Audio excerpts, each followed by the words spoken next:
Hello again, YouTubers. Welcome back to the Board Game Captain. I'm your host, the Board Game Captain, and today I'm going to be reviewing and showing you how to play ZombiePox, Save the People. Now, ZombiePox is a cooperative game put out by Tilt Factor. Let me show you their logo there. Now, Tilt Factor is a little indie board game company that works out of Dartmouth College. They try to make games that are both entertaining and educational, and this is one of their games. The game is listed as being a 35-minute game for ages 12 and up, and for 1 to 4 players. Now, 35 minutes is a little bit of a high estimate. This game's actually a bit quicker than that, especially once you get into the groove of it. It winds up being after a game or two, it winds up being a game that's much faster to play than that. I'd say more like 20 minutes. And as for the ages 12 and up, that is a huge overestimate. The game is cooperative.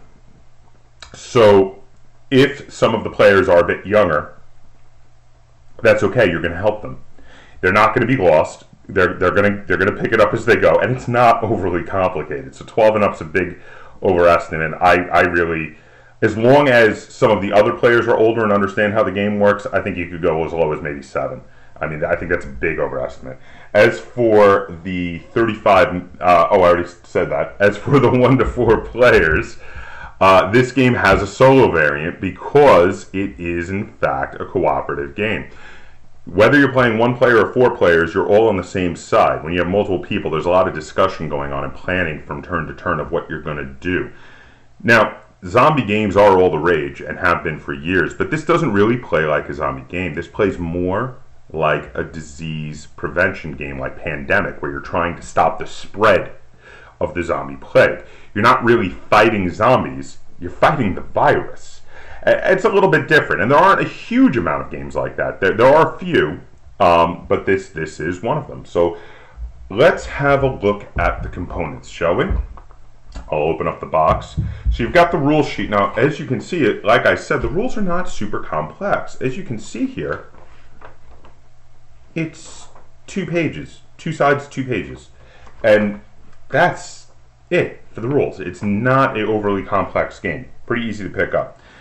Inside the box, they have a nice cardboard layout to hold all of your pieces, which I like when they do that.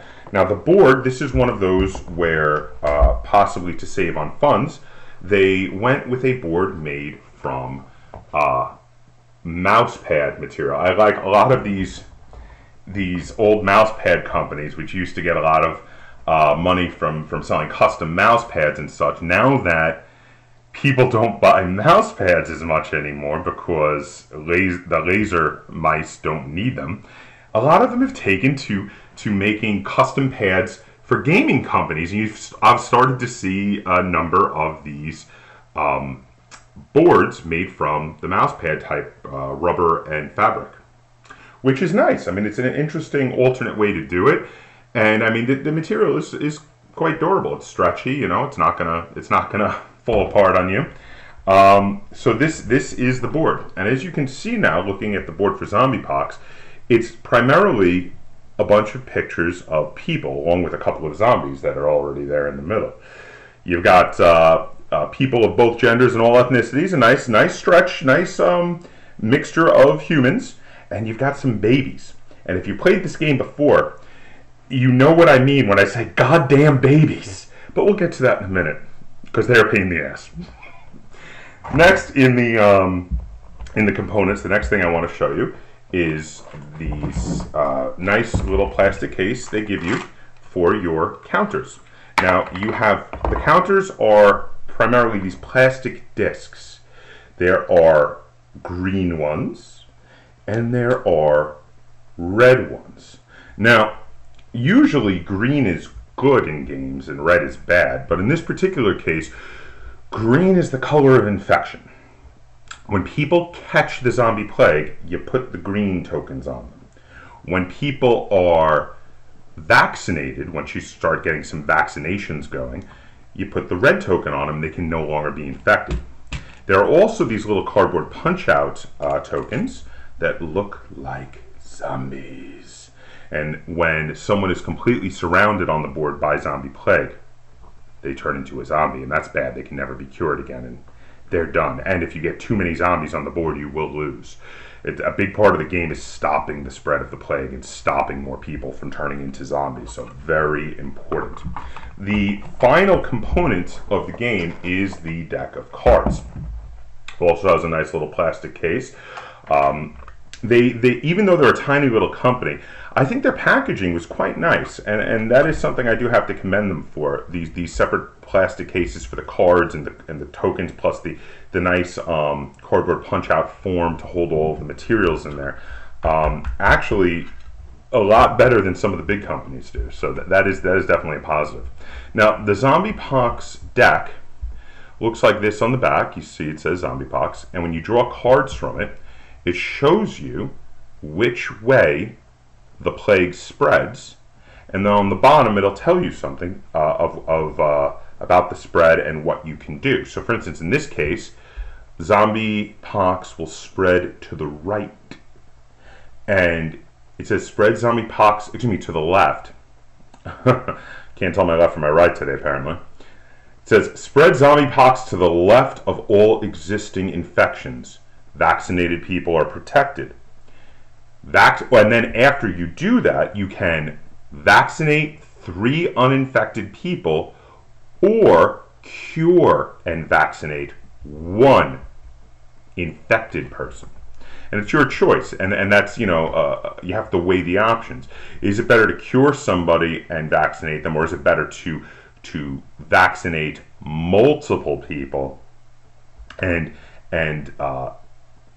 really stem the tide? It really depends on the situation. I find early on it's usually better, and you'll see when I'm showing you how to play the game, that it's usually better to vaccinate more people rather than cure and vaccinate 1. But later on in the game, there are cases where that cure and vaccinate 1 is very important for stopping someone from turning into a zombie.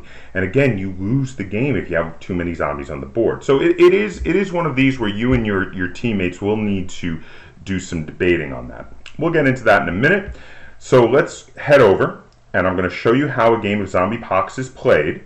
And when we're done, we'll come back. I'll tell you how it feels, I'll review it, I'll rate it, and then we'll get a second opinion from Len. Okay, so here we see a setup for a game of ZombiePox that I'll be playing solo. Now, one thing that's important is that when you flip the cards over, they do have to be facing where you're sitting at the table. So if you can see my hand here, I'm sitting on this side of the table, so the cards will be facing me in whatever direction they're saying for the plague to spread. That's the direction it spreads in. The setup for ZombiePox is very easy. You put the board down, you put a zombie token on each of the 2 zombies that are there. A little bit redundant, but it does tell you to do so, and it does help to remind you, those tokens above the board, that those are in fact the zombies and where it's spreading from.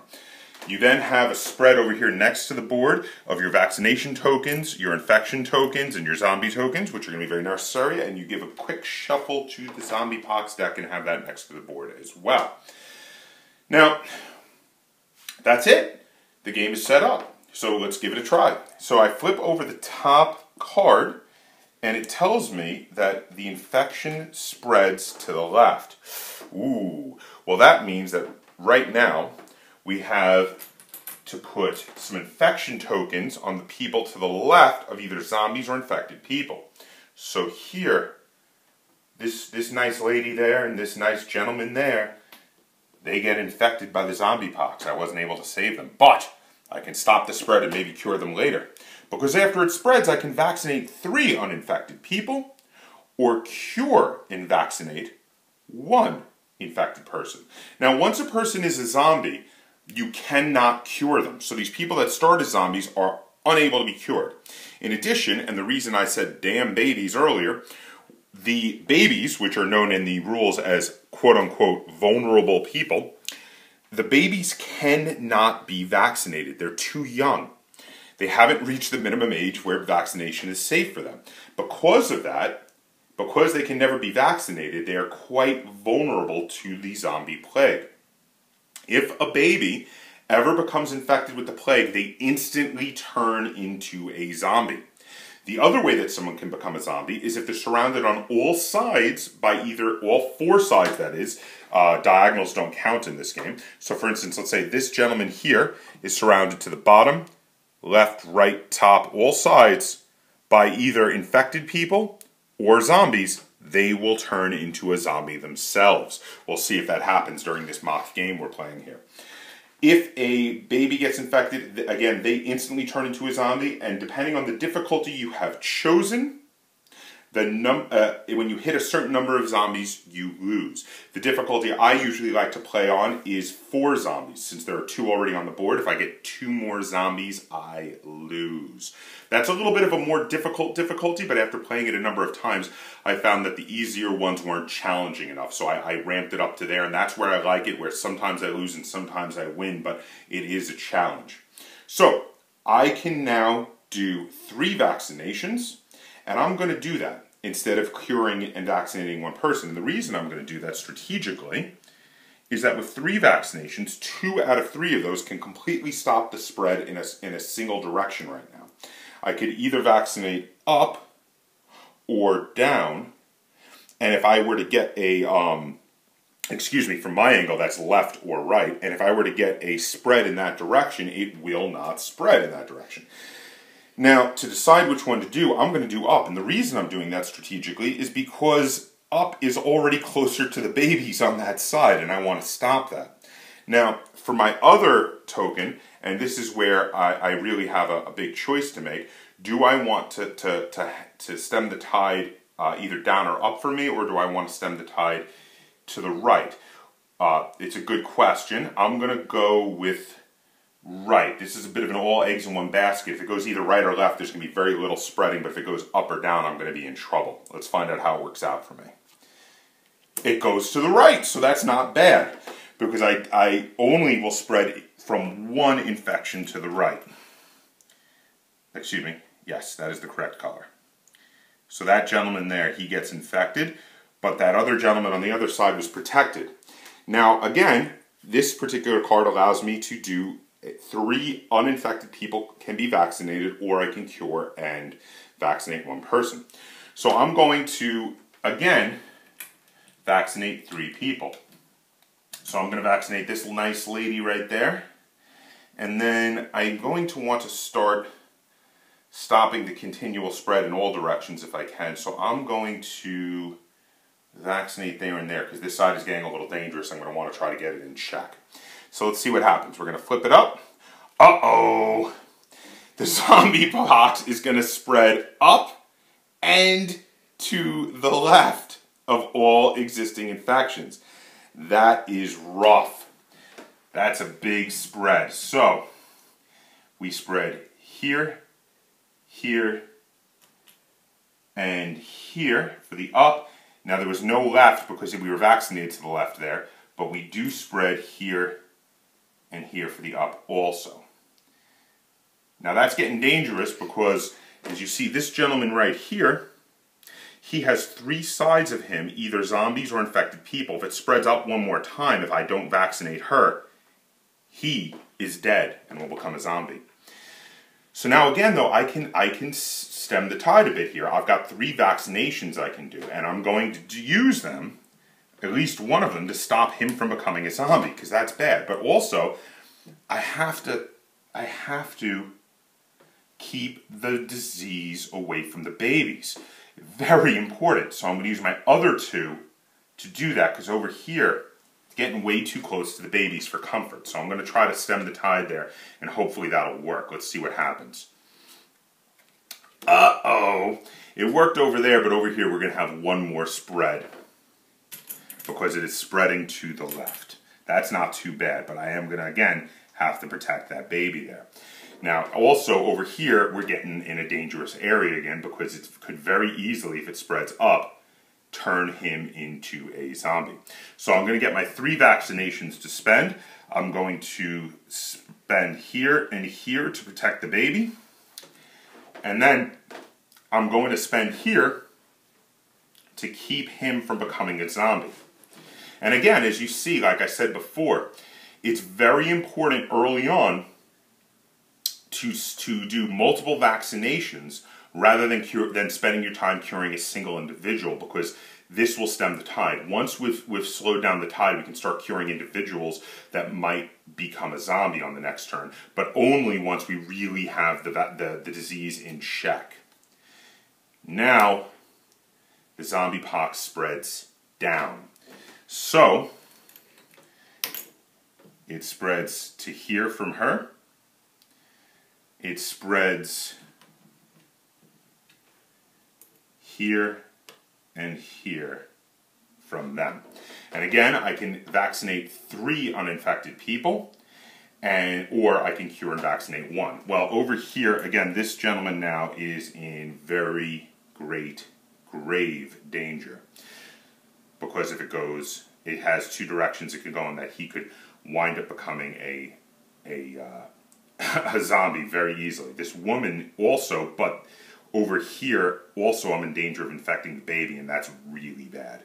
So I'm going to do here and here for the first 2 of the 3 vaccinations to keep us from infecting the baby and keep him from becoming a zombie. And I'm going to do here to cut her off right there. So hopefully we keep it away from the baby there and keep her from becoming a zombie.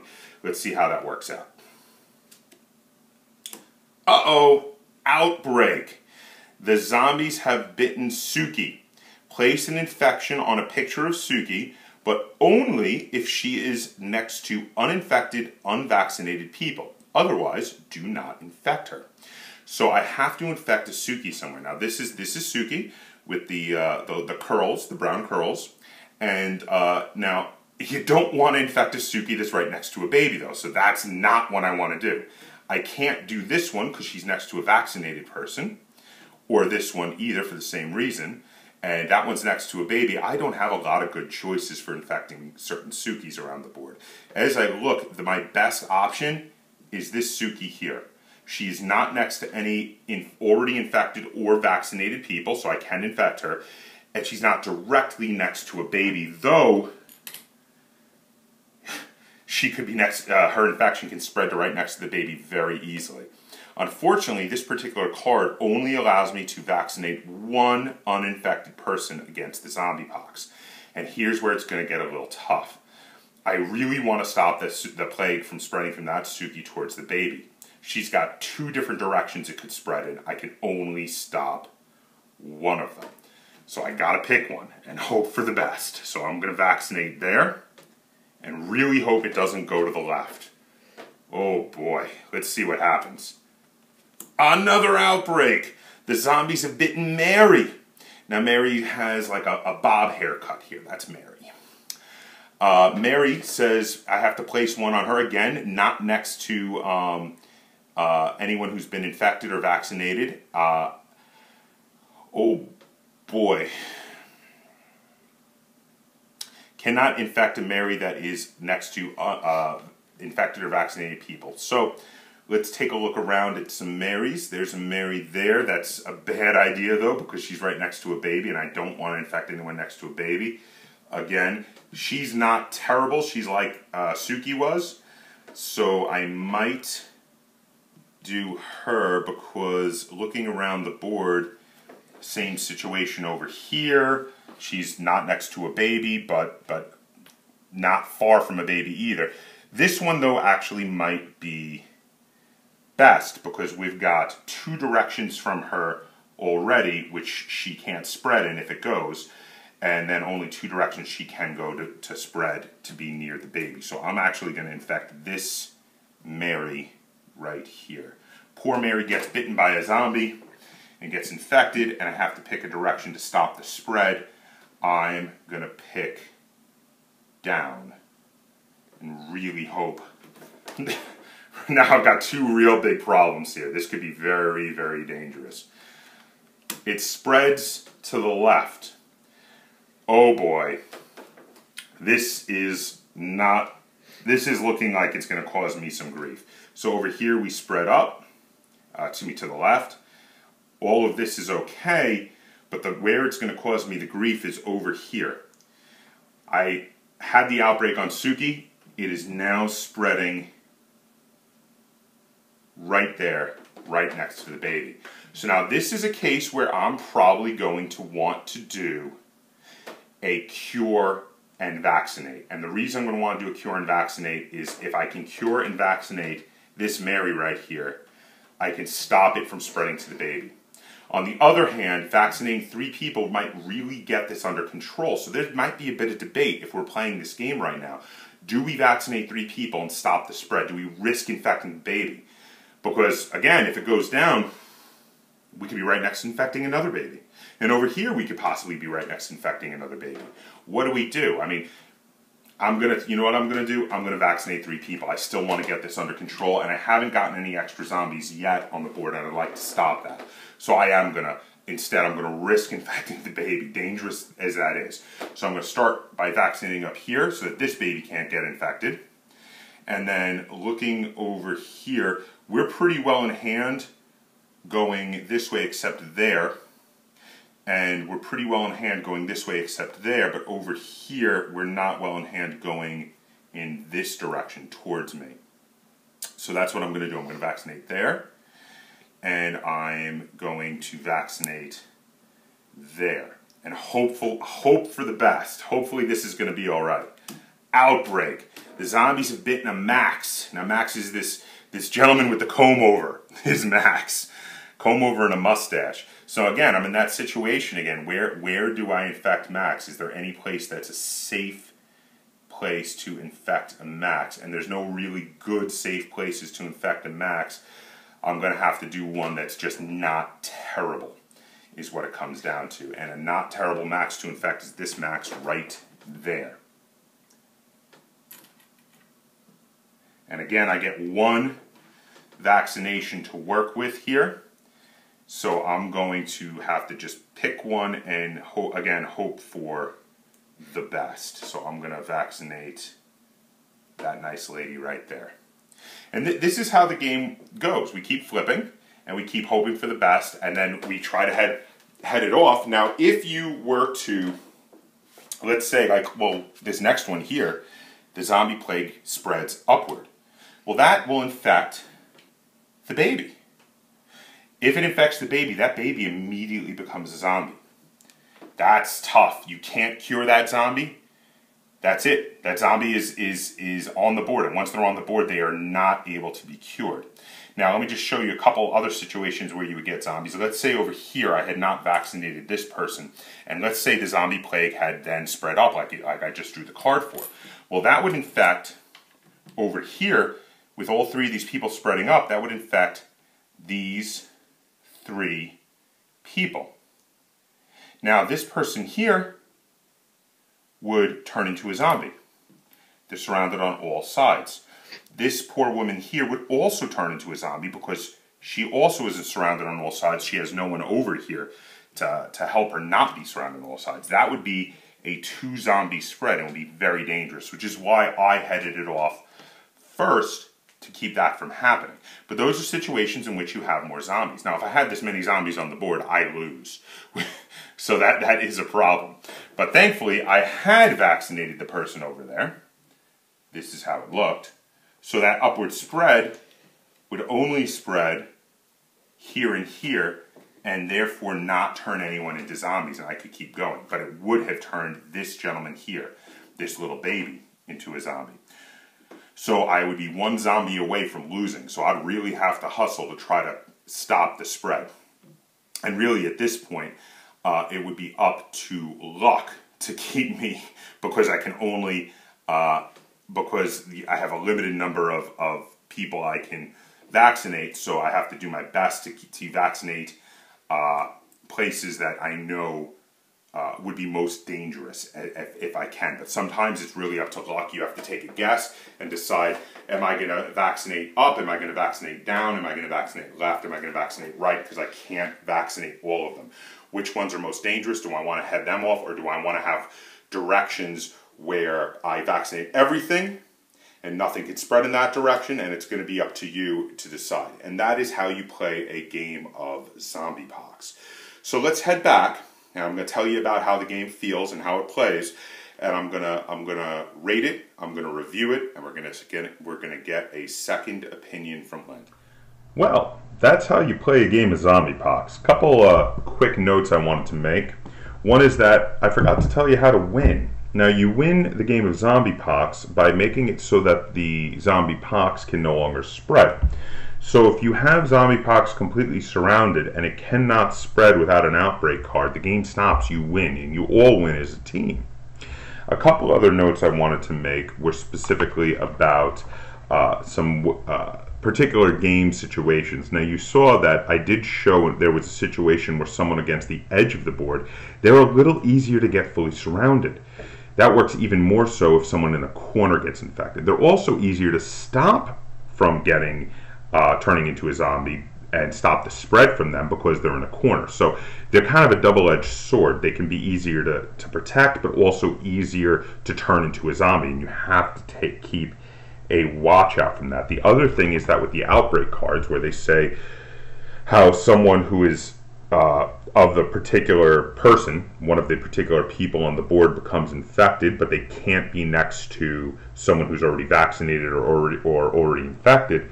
If no such person exists, if there's no one on the board of that type who's not already next to a vaccinated or infected person, nobody gets infected with that card, and that is a good thing later on in the game.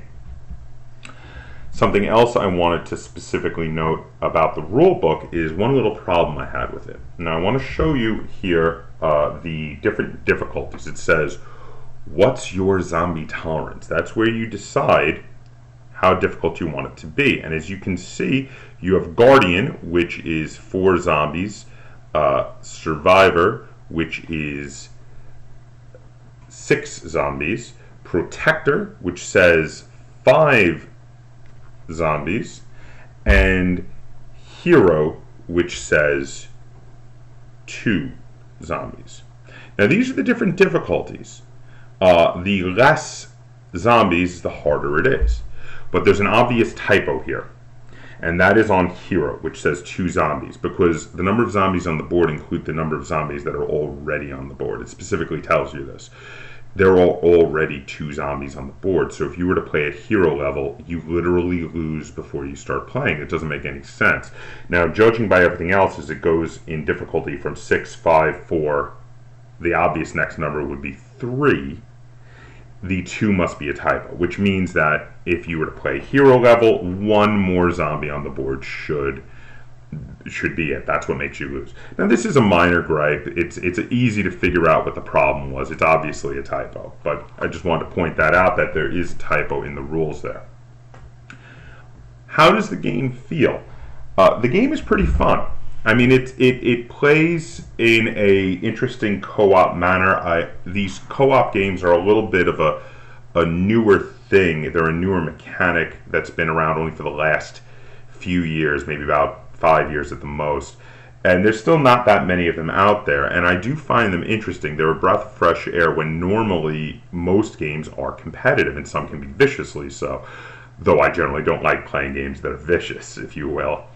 But these co-op games are interesting because it's you all win or you all lose as a team, and that is a very different kind of feel to them than the classic games we're all used to. That being said, there are some issues with how this game plays, and I want to draw attention to them. The 2 main failings, the 2 main problems with the nature of this game that I see is, one, that the gameplay itself is very repetitive. Every turn feels like the last, and after you play a number of games of this in a row, even though they're quick, easy games to play, and you can play multiple games of this in a row, but after you play a number of them in a row, you start to feel like one game is not all that different from the last. So the replayability of it does kind of go down. It has a sort of feeling where when you first get it, you're like, oh, this game is fun. I'm going to play it a bunch. Great. So you sit down, you play it a second time, you play it a third time, you play it a fourth time, because you know what, it's a real quick play, and you can play it 4 times in an hour. It's possible. But what happens after that? After you play it about 4 times, you may put it on the shelf and not play it for a couple of weeks. You'll still play it. It's still a fun game. You're going to pick it up and play it once in a while, but it's not a fantastic game. It doesn't have that that infinite amount of replay that certain other games have, where you literally could play it every week until your funeral, because it has that much replayability. This doesn't have that. This is a fun game, but not a phenomenal game. So because of that, when I first played it, after my first game or two, I was originally thinking it was a 7. But after playing it a lot, my rating on it did decrease. It's come back up a little because I do still think it's a fun game and it's interesting to play with multiple people. But the combination of just how much randomness there is involved in this game, along with the fact that every game does feel very similar to every other game of it that you play, has kept it from being a 7 and up game. So I rate this game 6 out of 10 stars. 6 is, I like the game, it's a good game, but I need to be in the mood to play it. And that's how I feel after playing about half a dozen games of this to now, is that if I'm in the mood to play it, I'll ask to play it, and I'll say, hey, do you guys want to play ZombiePox? And I'll have fun playing it, but I won't play more than 1 or 2 games of it in a row, and I won't play it that often. So, like I said, good but not great, 6 out of 10 stars. But let's get a second opinion. Lynn, how many stars out of 10 would you give to ZombiePox? 7. See, now Lynn liked it a little bit more than me, and I'm not that surprised by that, because Lynn does like games with a lot of random elements, whereas I feel that they detract when there's too much randomness in the game. So Lynn rated it 7 out of 10 stars, which means she really likes this game and is basically ready to play it anytime anyone asks. And that makes sense. And about half of those times I'll be ready to play the game myself. So 6 out of 10 stars for me, 7 out of 10 stars for Lynn. There you have it. That is our rating and review for ZombiePox. So did you want to comment? Do you disagree with me? Feel free to comment down below if you want to say anything about this video. And if you liked this video and you would like to see more like it, please, please, please like, share, and subscribe. And until next time, game on.